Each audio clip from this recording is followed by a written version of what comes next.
Welcome back दोस्तों। अगर आप आईआईबीएफ बैंक बीसी एग्ज़ाम की तैयारी कर रहे हो, एग्ज़ाम में एक बार में पास होना चाहते हो, तो हमारी जो वीडियोस अभी आ रही हैं एग्ज़ाम के ऊपर, एग्ज़ाम इम्पोर्टेंट क्वेश्चन को लेकर, उन वीडियोस को आप पूरा देखें। ये हमारा सेकंड पार्ट है। इसका पार्ट 1 मैंने कल करवाया था, उसमें मैंने करीब 48 क्वेश्चन आपको करवाए थे। आज की वीडियो में भी क्योंकि सेकंड पार्ट है तो इसमें भी 48 क्वेश्चन रहेंगे। टोटल दोस्तों इसके 4 पार्ट रहेंगे, यानी कि 50-50 क्वेश्चन के करीब 4 पार्ट। टोटल मिला के अभी हमारे पास 200 क्वेश्चन है और ये 200 क्वेश्चन दोस्तों बहुत इंपॉर्टेंट है। अगर आप इन सभी क्वेश्चन को अच्छी तरीके से रिवाइज़ कर लेते हो, पढ़ लेते हो, तो डेफ़िनेटली आप एक बार में पास हो जाओगे। ठीक है दोस्तों? इसके जो 200 क्वेश्चन है उसकी पूरी एक पीडीएफ आप डाउनलोड कर सकते हो इकट्ठे, जिसमें आपको ये सारे क्वेश्चन मिल जाएँगे। आप देख सकते हो ये पूरी पीडीएफ है, इसमें आपको हिंदी में भी मिलेंगे और इंग्लिश में भी मिलेंगे। ठीक है? क्योंकि हिंदी इंग्लिश दोनों ज़रूरी है, तो आप पढ़ सकते हो। और इसका जो लिंक है वो आपको वीडियो के डिस्क्रिप्शन बॉक्स में मिल जाएगा, वहाँ पे जाकर आप इस पीडीएफ को डाउनलोड कर सकते हो। ठीक है दोस्तों? तो फिलहाल आज की वीडियो में हम करेंगे पार्ट 2 और 48 क्वेश्चन करेंगे अपने सेकंड पार्ट के। ठीक है? यहाँ पर दोस्तों देखिए पहला जो क्वेश्चन है, in case of deposit account nomination help bank in handling over balance, select the most appropriate option from the among the following. दोस्तों इसका मतलब ये है कि in case of deposit account, मतलब जो डिपॉजिट अकाउंट होते हैं, जैसे कि हमारा सेविंग अकाउंट है मान लो, उसमें जो नॉमिनेशन होता है उससे क्या हेल्प मिलती है, मतलब बैंक को क्या फ़ायदा है नॉमिनेशन करवाने से, बैंक को क्या फ़ायदा है। ठीक है? तो इसका आंसर है दोस्तों ये वाला, to a person as desired by the deceased customer, यानी कि जो कस्टमर है उसके ना होने पर या कुछ उसको हो जाता है तो उसके इसमें पैसा किसको दिया जाएगा, उसको डिसाइड करने के लिए हेल्प मिलती है बैंक को। ठीक है? सेकंड क्वेश्चन है, which of the following is not true in regard to floating rate. Floating rate को लेकर इनमें से कौन सा जो लाइन है वो सही नहीं है। ठीक है? तो इसका आंसर है, there is a change in the rate of interest on yearly basis, यानी कि जो रेट ऑफ इंटरेस्ट है वो ईयरली बेसिस पे चेंज होता है, ये लाइन सही नहीं है। ठीक है दोस्तों, मैं एक चीज़ आपको बताता हूँ ट्रिक। आप सिर्फ आंसर को एक बार रट लो, आंसर को देख लो, आंसर को पढ़ लो। पेपर में अगर ये आंसर आता है, ये ऑप्शन आता है, तो आप उस पर क्लिक कर देना, मैक्सिमम चांस में आप पास हो जाओगे। ठीक है? तो आप ये चीज़ देख लेना। ठीक है? रट लेना बिल्कुल आंसर्स को। थर्ड क्वेश्चन करते हैं, there are various varieties of cooperative banks in our country, which one of the following is not one of them, यानी कि इनमें से कौन सा जो बैंक है वो कोऑपरेटिव बैंक नहीं है। ठीक है? तो इसका आंसर है दोस्तों ये वाला, डिस्ट्रिक्ट सेंट्रल कोऑपरेटिव बैंक। ये बैंक हमारा कोऑपरेटिव बैंक नहीं है, बाकी सारे हैं। ठीक है? फोर्थ क्वेश्चन करते हैं, the bank is an institution which has to be deposit from and lend money to. जो बैंक है वो एक इंस्टीट्यूट है जो पैसे को जमा करता है और पैसे को एज ए लोन देता है। ठीक है? किसको देता है? ऑल मेंबर्स को ऑफ सोसाइटी और पब्लिक, मतलब चाहे पब्लिक हो सोसाइटी हो, सभी मेंबर्स को देता है लोन वगैरह। ठीक है? उनके पैसे जमा करता है बैंक। ठीक है? इसके बाद दोस्तों हमारा, in a normal recurring deposit for 2 years the depositor makes monthly deposit of fix sum for 2 years, मतलब कि अगर आप 2 साल की आरडी करवाते हो तो उस केस में मंथली एक अमाउंट बांध दिया जाता है कि आपको हर महीने इतना पैसा जमा करना है। ठीक है दोस्तों? आरडी में बेसिकली ये होता है, जब आप आरडी करवाते हो तो उसमें आपको एक निश्चित रकम हर महीने जमा करानी पड़ती है, और वो तब तक जमा करानी पड़ती है जब तक आपकी आरडी होती है, कंप्लीट नहीं हो जाती। ठीक है? जैसे ही कंप्लीट हो जाएगी वैसे आपको ब्याज के समेत सारा पैसा वापस मिल जाता है। नेक्स्ट क्वेश्चन करते हैं, the core function of A bank include. The core function क्या है बैंक, इसमें बैंक इंक्लूड होता है, डिपॉजिट करता है, ठीक है, और फंड ट्रांसफ़र करता है, रेमिटेंस ओनली सब करता है। ठीक है दोस्तों? तो इसका आंसर हो जाएगा both A and C. Next question है, which of the following is not associate with the IT enabled financial inclusion through banking correspondence, इनमें से कौन सी चीज़ एसोसिएट नहीं करती है आईटी के साथ में और financial inclusion through banking correspondence में? तो इसका आंसर है incurring high delivery cost for serving rural message. ठीक है दोस्तों, इसका आंसर ये वाला है, आप रट लेना इसको। इसके बाद है next, whether the bank of account open अंदर पीएमजेडीवाई, प्रधानमंत्री जनधन योजना के तहत एक अकाउंट खोला गया है, ठीक है, can be transfer to any branch of the bank as per the request of the account holder. मतलब कि अगर किसी ने प्रधानमंत्री जनधन योजना के तहत अकाउंट खुलवाया है और वो कस्टमर चाहता है कि उसका जो अकाउंट है, उसकी जो ब्रांच है वो ट्रांसफ़र हो जाए और किसी अनदर ब्रांच में उसका अकाउंट ट्रांसफ़र कर दी जाए, ठीक है। तो इसका आंसर दोस्तों ये है, yes it can be transfer to any branch, वो किसी भी ब्रांच में, मतलब बैंक की किसी भी ब्रांच में ट्रांसफ़र करवा सकता है, चाहे वो सिटी के अंदर हो, चाहे वो स्टेट के अंदर हो, ठीक है। इसका आंसर ये है, बहुत इंपॉर्टेंट क्वेश्चन है दोस्तों ये। इसके बाद है हमारा ये SSA स्टैंड्स फॉर, जो SSA होता है इसकी फुल फॉर्म क्या होती है? देखिए मैं आपको शुरू से बोलता आ रहा हूँ पार्ट 1 से कि फुल फॉर्म बहुत ज़रूरी है, तो फुल फॉर्म आप रट लो, बिल्कुल फुल फॉर्म लिख के रख लो कहीं पे। SSA स्टैंड फॉर, इसका आंसर है सब सर्विस एरिया। SSA का मतलब है सब सर्विस एरिया, ठीक है दोस्तों। हाँ, इसके बाद करते हैं नेक्स्ट क्वेश्चन, ये रहा, structured supplementary service data USSD solution will work, ये कब काम करता है? तो ये काम करता है *99#, ठीक है, *99# आपको डायल करना पड़ता है USSD के लिए। इसमें से दोस्तों एक क्वेश्चन और निकल सकता है कि USSD की फुल फॉर्म क्या है, ठीक है। तो इसका फुल फॉर्म है अनस्ट्रक्चर्ड सप्लीमेंट्री सर्विस डाटा, ठीक है। दोस्तों आपने अगर मोबाइल में खुद डायल करके देख लेना, आप *99#, आपको पता चल जाएगा क्या होता है ये, ठीक है। इसके बाद है next, current accounts and saving accounts are also known as, मतलब करंट अकाउंट और सेविंग अकाउंट को क्या कहा जाता है? इन दोनों को कहा जाता है डिमांड डिपॉजिट्स, ठीक है। करंट अकाउंट और सेविंग अकाउंट दोनों को डिमांड डिपॉजिट्स भी कहा जाता है। दोस्तों ये भी बहुत इंपॉर्टेंट क्वेश्चन है। नेक्स्ट क्वेश्चन आते हैं,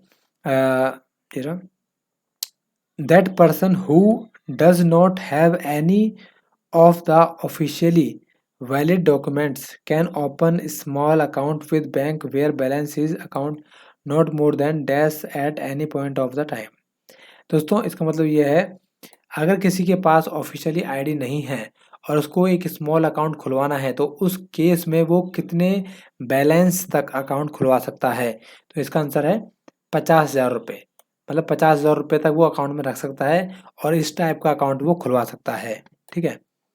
इसके बाद है next, what is amount of life insurance cover available to account holder under PMJDY, मतलब प्रधानमंत्री जन धन योजना के तहत जो लाइफ इंश्योरेंस अवेलेबल है उसकी अमाउंट क्या है, उसका अमाउंट क्या है? उसका अमाउंट है दोस्तों 30,000 रुपये, ठीक है, 30,000 रुपये उसका अमाउंट है।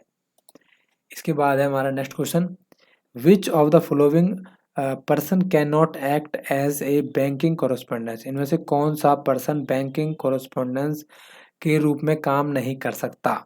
मतलब अगर आप बैंक BC लेना चाहते हो और आप अगर एक गवर्नमेंट एम्प्लॉय हो, तो उस केस में आपको बैंक BC नहीं मिलेगी, ठीक है। अगर आप एक गवर्नमेंट एम्प्लॉय हो, सरकारी नौकरी आपकी लगी पड़ी है और आप बोल रहे हो कि मुझे बैंक BC दे दी जाए, मैं दुकान खोलूँगा, तो उस केस में वो काम नहीं करेगा, आपको बैंक BC नहीं मिल पाएगी, ठीक है। इसके बाद है, which one of the following is true in regard to fix deposit receipts, इनमें से कौन सी चीज़ सही है फिक्स डिपॉजिट को लेकर, ठीक है। तो इसका आंसर है it is payable at the branch of issue, बिल्कुल सही बात है। फिक्स डिपॉजिट की जो रिसिप्ट है वो सिर्फ जहाँ पर आपने अकाउंट खुलवाया है, it is payable at the branch, उसी ब्रांच में ये एप्लीकेबल है जहाँ से इशू की गई है, ठीक है। SBI, देखिए SBI क्या है? SBI है पब्लिक सेक्टर बैंक, ठीक है दोस्तों। SBI has public sector bank, important question है ये भी। If the present address is different that of a printed on Aadhaar card, then दोस्तों क्वेश्चन ये है कि अगर आधार कार्ड में जो एड्रेस है वो उस जगह का नहीं है जहाँ पर जो कस्टमर है वो अकाउंट खुलवाने गया है।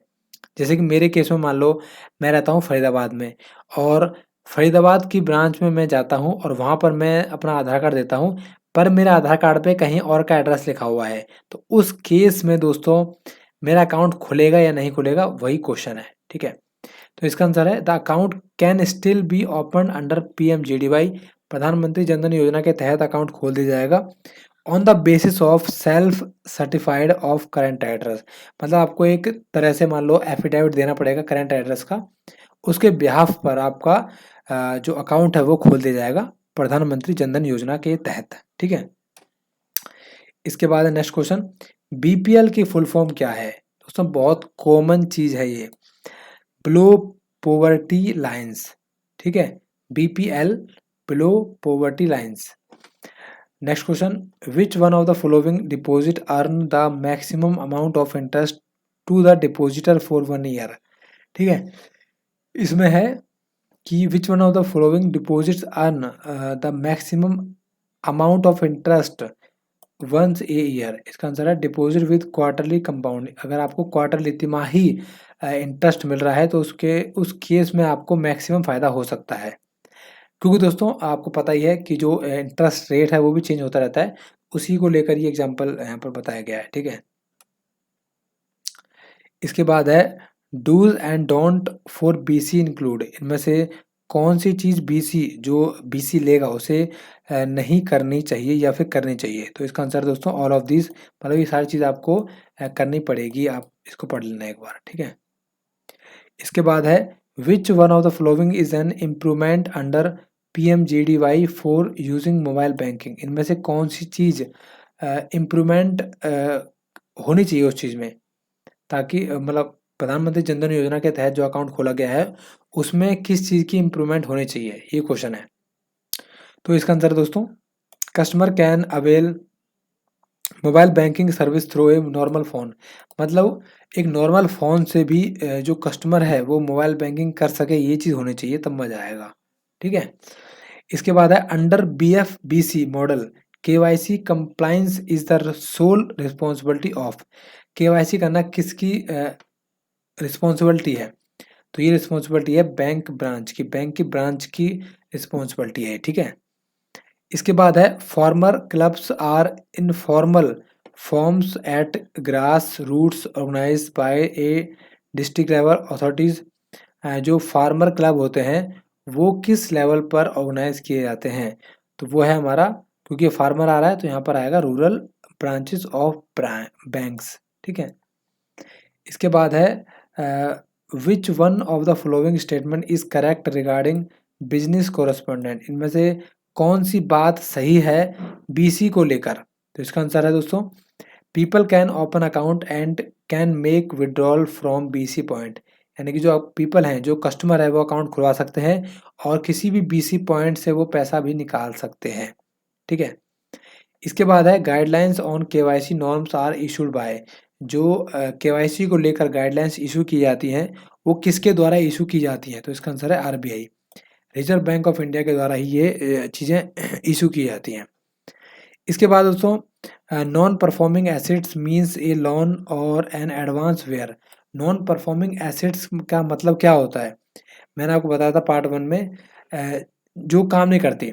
देखिए, इंटरेस्ट एंड इंस्टॉलमेंट और of principal remains over due for a period more than 90 days. यानी कि 3 महीने हो गए हैं और ना तो ब्याज आ रहा है ना ही मूल आ रहा है, मतलब पैसा नहीं आ पा रहा, कस्टमर पैसा नहीं दे रहा, ईएमआई नहीं चुका रहा, तो उस केस में उसे नॉन परफॉर्मिंग एसेट्स या फिर लोन्स कहा जाएगा। ठीक है, इसके बाद है 27th, which of the following are the main reason for customer complain. Customer जो कंप्लेन करता है उसका मेन रीजन क्या है? इसका आंसर दोस्तों है ये वाला 1 2 3 तीनों। मतलब स्टाफ के बिहेवियर पर, एटीट्यूड पर कंप्लेन कर सकता है, यूज़ ऑफ इम्प्रॉपर टेक्नोलॉजी पर कंप्लेन कर सकता है, और हाई बैंक चार्जेस या इंटरेस्ट होता है तो कंप्लेन कर सकता है। ये 3 चीज़ों पे कंप्लेन कर सकता है वो, ठीक है। इसके बाद है which one of the following is correct regarding the security for the overdraft facility under PMJDY. इसमें कोई सिक्योरिटी जमा करनी पड़ती है क्या किसी को? तो नहीं करनी पड़ती। नो सिक्योरिटी, कोई सिक्योरिटी नहीं जमा करनी पड़ती। इसके बाद है in banking transaction a customer is generally recognise by his her signature on record with the bank. Banking transaction में जो कस्टमर है उसकी पहचान सिर्फ सिग्नेचर के बेस पर ही होती है। अगर वो अंगूठा लगाता है तो अंगूठे के बेस पर ही होती है वो, समझ रहे हो? आपके नाम से मतलब नहीं है, आपके साइन से मतलब है। इसके बाद है which of the following can be valid reason for complain under the banking ombudsman scheme. Valid reason क्या है कंप्लेन करने का? तो इसका आंसर है दोस्तों delay in sanction of distribution of due to internal reason. अगर किसी वजह से कोई कमी होती है तो उस केस में ये कोई कस्टमर शिकायत कर सकता है, बिल्कुल, ठीक है। इसके बाद है bank use as feasible and viable method of outreach in remote and under unbanked centre में। मतलब कि जहाँ पर लोकल एरियाज़ हैं, जहाँ पर बैंक ब्रांच नहीं है, तो उन केसों उन जगहों पर बैंक किस तरीके से काम करता है, तो बैंक सहायता लेता है इसमें कोऑपरेटिव सोसाइटीज़ की। जो कोऑपरेटिव सोसाइटीज़ होती है उनकी हेल्प लेता है अपना ये काम करने के लिए उन जगहों पर जहाँ पर फैसिलिटी अभी अवेलेबल नहीं है, ठीक है। इसके बाद है प्रधानमंत्री सुरक्षा बीमा योजना इज़ अवेलेबल टू। प्रधानमंत्री सुरक्षा बीमा योजना कहाँ पर अवेलेबल है, कहाँ पर आप करवा सकते हो? तो ये ऑल इंडिविजुअल आना चाहिए, यहाँ पे गलत लिख गया, कोई बात नहीं, कर लूँगा मैं। और individual bank account holder in the age of 18-70, मतलब जिनकी एज 18 से लेकर 70 साल तक है, वो सभी अकाउंट होल्डर के लिए प्रधानमंत्री सुरक्षा बीमा योजना अवेलेबल है, ठीक है दोस्तों। इसके बाद है यूअर कस्टमर हैज़ डिपॉजिट 20,000 रुपये। दोस्तों ये बहुत इंपॉर्टेंट है क्योंकि मेरे पेपर में ये क्वेश्चन आया था, ठीक है। तो ये अमाउंट आप बेशक चेंज कर लो ना, पर इसका जो तरीका है वो समझ लो बस। यूअर कस्टमर हैज़ डिपॉजिट 20,000 रुपये जमा किया उसने 1 साल के लिए 6% ब्याज पे, ठीक है। मंथली कंपाउंड होता है which is invested in the account what would maturity amount for the deposit. इसका अंतर होगा दोस्तों 21,234 रुपये, ठीक है। मंथली डिपॉजिट चल रहा है यहाँ पर, मंथली के हिसाब से 6% अगर आप पर एनम का लगाओगे, मतलब हर महीने का लेके, तो यहाँ पर आपको 21,234 रुपये हो जाएगा इसका, ठीक है। तो ये चीज़ आप रट लो, इसको तो रट ही लो, 21,234 आंसर है इसका, ठीक है। एटीएम की फुल फॉर्म भाई, एटीएम की फुल फॉर्म है automated teller machine. Automated teller machine बहुत कॉमन है और इम्पोर्टेंट भी है। Which one of the following statement describe the basic function of bank. इनमें से कौन सी बात बताती है कि बैंक की बेसिक फंक्शन को दिखाती है? तो इसका आंसर है to accept money in the platform of deposit and land it for the legitimated business purpose. मतलब कि लोगों से पैसा जमा भी करती है और लोगों को पैसा देती भी है। ये दोनों काम बेसिकली बैंक करता है, ठीक है। इसके बाद दोस्तों है नेक्स्ट क्वेश्चन, ये बहुत इंपॉर्टेंट है। ब्राउन लेबल एटीएम क्या होते हैं? देखिए ब्राउन लेबल एटीएम्स आर क्या होते हैं? ब्राउन लेबल एटीएम, तो इसका आंसर है those where the operation are outsource a third party. Third party से मतलब थर्ड पार्टी से बाहर की चीज़ें हैं, वो जो ऑपरेशन है उनका वो थर्ड पार्टी को दे रखा है, तो वो हो गया हमारे ब्राउन लेबल एटीएम, ठीक है दोस्तों। ब्राउन लेबल एटीएम होते हैं जो थर्ड पार्टी के द्वारा चलाए जाते हैं, ब्राउन लेबल एटीएम कहते हैं उनको, ठीक है। इसके बाद है a loan of rate 1 lakh rupees has been granted to a farmer under Kisan credit card, the bank will hypothecate the crops. देखिए 1 लाख रुपए का लोन दिया है बैंक ने किसान क्रेडिट कार्ड स्कीम के तहत, तो ये फसलों पर दिया जाता है, तो इसका आंसर ये आएगा हाइपोथिकेट द क्रॉप्स, ठीक है। KCC means for Kisan credit card, अभी हमने ऊपर पढ़ा था किसान क्रेडिट कार्ड। देखिए फुल फॉर्म दोस्तों बहुत इंपॉर्टेंट है, ठीक है। Which of the following is not a directly benefit of linking of Aadhaar to the bank account of the customer, मतलब कि आधार कार्ड को बैंक अकाउंट से लिंक करने का फ़ायदा क्या नहीं है, सीधा-सीधा फ़ायदा कौन-सा नहीं है इनमें से? तो इसका आंसर है ये, facilitate the quick processing and sanction of credit facilities.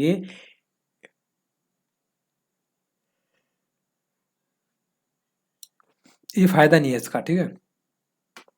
इसके बाद है which of the following are main sub objective of Atal pension Yojana. Atal pension योजना का मेन ऑब्जेक्टिव क्या है? तो इसका मेन ऑब्जेक्टिव है 1 2 3 सारे aimed to organise sector, sector को ऑर्गेनाइज करवाना, include in calculate habit of saving को बढ़ावा देना और प्रोवाइड सोशल सिक्योरिटी को प्रोवाइड करवाना, ठीक है? ये मेन काम है अटल पेंशन योजना का। इसके बाद है kiosk banking is dash enabled PC based system which can also be called. इसे कहा जाता है इंटरनेट और मिनी ब्रांच। जो कियोस्क बैंकिंग खोलते हैं, आपने देखा होगा एसबीआई के बहुत ज़्यादा आउटलेट खुले होते हैं, वहाँ पर लिखा भी होता है कि kiosk banking, SBI kiosk banking. वहाँ पर बेसिकली एसबीआई का अकाउंट ही खुलता है, पर वो कियोस्क बैंकिंग की तरफ से ही खुलता है, ठीक है? तो इसमें इंटरनेट की ज़रूरत पड़ती है और उसे मिनी ब्रांच भी कहा जा सकता है, ठीक है? इसके बाद है which one of the technology is associated with any time anywhere banking. इनमें से कौन सी चीज़ को एनी टाइम एनीवेयर बैंकिंग कहा जाता है? कोर बैंकिंग सॉल्यूशन है ये हमारा। ये जो टेक्नोलॉजी है उसे कहते हैं कोर बैंकिंग सॉल्यूशन, ठीक है? If the PMJDY Pradhan Mantri Jan Dhan Yojana account holder wish to get cheque book, उसे चेक बुक मिलेगी या नहीं मिलेगी, ठीक है? Will have to fulfil minimum balance criteria if any of the bank. देखिए, अगर किसी ने प्रधानमंत्री जनधन योजना के तहत अकाउंट खुलवा लिया किसी बैंक में और उस बैंक का क्राइटेरिया ये है कि आपको कम से कम 2000 रुपये रखने पड़ेंगे इसमें, तब जाके चेक बुक मिलेगी, तो वो अमाउंट आपको रखना पड़ेगा, ठीक है? तो यहाँ पे देख लीजिए ये लिखा हुआ है will have to fulfil minimum balance criteria if any of the bank, ठीक है दोस्तों? अगर नहीं है तो कोई बात नहीं। Which when in housing loans banks offer lower EMI in the initial year and higher EMI the later year, the concept is known as step up repayment. दोस्तों ये जो क्वेश्चन ये है, जो हाउसिंग लोन्स होते हैं उसमें क्या होता है कि शुरुआत के सालों में जो ईएमआई होती है वो कम होती है, ताकि जो कस्टमर है उस पे ज़्यादा लोड ना पड़े, ज़्यादा दबाव ना पड़े, वो आसानी से की जो किस्त है वो चुकाता जाए। और धीरे-धीरे जैसे टाइम बढ़ता रहता है, जैसे 1 साल बीत गया, 2 साल बीत गया, तो धीरे-धीरे ये कुछ परसेंटेज के हिसाब से ईएमआई को बढ़ाते रहते हैं, ठीक है?